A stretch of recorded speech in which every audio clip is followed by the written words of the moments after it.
Soltou, para aqui, tem medo! É gol! Salve, salve pessoal! Como vocês podem perceber, não estou aqui nos meus estúdios, estou em férias. Deixe seu like, né? Porque aqui no canal a gente não para em nenhum momento, a gente sempre tenta trazer a melhor informação para você. E neste vídeo a gente vai falar ou tentar elaborar aqui um prazo, né, para a recuperação do Bruno Henrique, né? Jogador que, de acordo com o Flamengo, né? O Flamengo é muito até pouco conclusivo, né? Na nota que divulgou, informando do estiramento ligamentar após lesões no joelho e tornozelo esquerdos, né? Do jogador após aquela entrada dura do Luan no segundo tempo do jogo entre Flamengo e Palmeiras, tá? A questão é, eu conversei com 2 fisioterapeutas, né, para tentar entender melhor. Eles falaram assim, olha, é muito complicado a gente falar exatamente a lesão ligamentar, qual é, né, esse estiramento ligamentar, se é no joelho, se é no tornozelo, porque o Flamengo não explica isso, né? Mas uma lesão com fisioterapeuta, e por que da consulta a fisioterapeutas? Porque a lesão vai ser tratada com fisioterapia, né? Isso geralmente, pessoal, demora um mês, tá? Mais ou menos, aí, um pouco para mais, um pouco para menos e tal. Então, como o Flamengo não informa, como disse o Bruno Spindel, né, na entrevista coletiva concedida após a apresentação do Alan ao Flamengo, a gente vai falar aqui mais sobre Alan neste vídeo, né? Mas ele falou, o Flamengo não dá prazo para recuperação de jogador. Por que isso? Porque se dá um prazo e esse prazo não é cumprido, haverá cobranças, né? Então a ideia é justamente não blindar, de certa forma, o departamento médico do Flamengo de qualquer comprometimento no que diz respeito à recuperação do jogador, tá?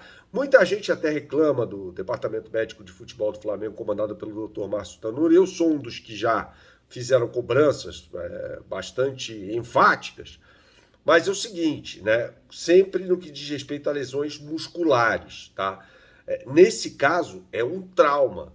Então, o trauma vai ser tratado, né? Uma lesão muscular é tratada também. Agora, não foi uma lesão por sobrecarga, nada disso, né? Foi uma lesão de trauma, de pancada, tá? Então é bem importante que você saiba a diferença entre uma coisa e outra, para não ficar aquela coisa, o departamento médico do Flamengo é uma porcaria, tal, aquela coisa. Quando a gente tem de criticar, a gente critica.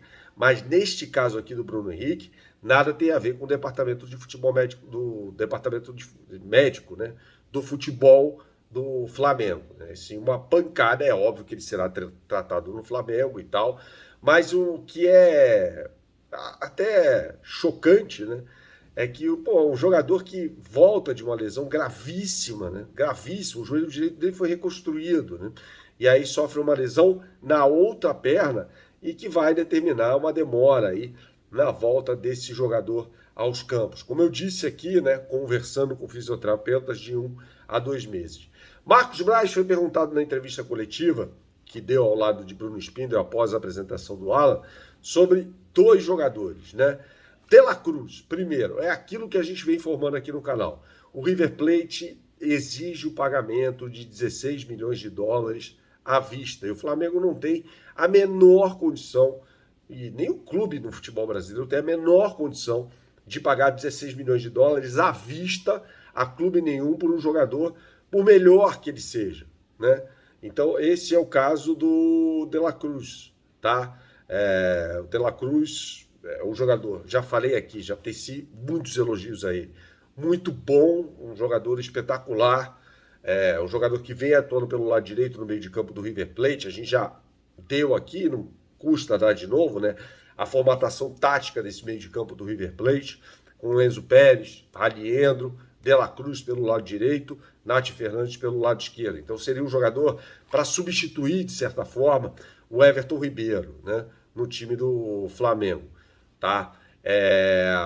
Sobre Claudinho, o Claudinho foi procurado pelo Flamengo, sofreu uma lesão no jogo amistoso que o Zenit fez contra o Fenerbahçe, mas foi uma pancada só.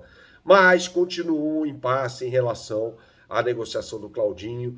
Não tem nenhuma chance de ele fechar hoje, por exemplo, amanhã, essa negociação, porque é uma negociação muito complicada com o Zenit. O Zenit é um clube vendedor, não se trata de um clube... Trata-se de um clube comprador, tá? Não é um clube que venda seus jogadores muito facilmente, até porque tem muito dinheiro ali, né? Dinheiro da Gazprom, que é uma gigante no ramo de energia, né? Do gás, como diz o nome, na Rússia, né? A Gazprom, que tem sede em São Petersburgo, lá no norte da Rússia, é quem banca a brincadeira.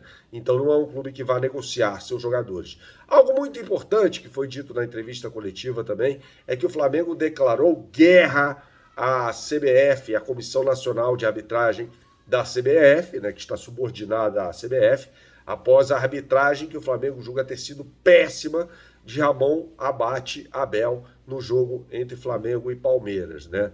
O Flamengo até contestando aquele pênalti cometido em cima do Everton Ribeiro, com uma carga nas costas. Veja, para mim, eu nunca daria pênalti nisso. Agora, é toda hora marcado no futebol brasileiro. Então, se toda hora é marcado no futebol brasileiro, logo é pênalti. Para mim, repito, eu nunca marcaria um pênalti como esse, assim como nunca teria marcado o pênalti do Di Plácido naquele jogo entre Palmeiras e Botafogo, que foi batido pelo Rafael Veiga para fora, inclusive. Eu não faria isso. Mas, no caso ali, né, pelo histórico do que acontece no futebol brasileiro, foi pênalti. Outro lance abordado, que é muito importante, é aquele lance do Rony, né, que acaba estando em impedimento, né,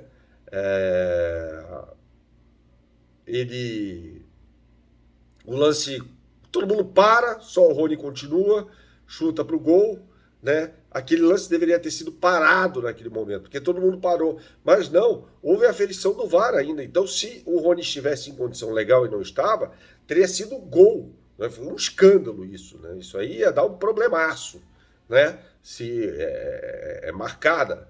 Se o VAR olhasse lá, enxergasse e falasse, não, o Rony estava em condição, gol. Imagina o que não aconteceria naquele momento, né? Então, assim, o Flamengo declara guerra, agora uma arbitragem que preocupa, é de Braulio da Silva Machado, no jogo entre Flamengo e Atlético Paranaense, na volta pelas quartas de final da Copa do Brasil. Saudações, até a próxima e tchau, tchau.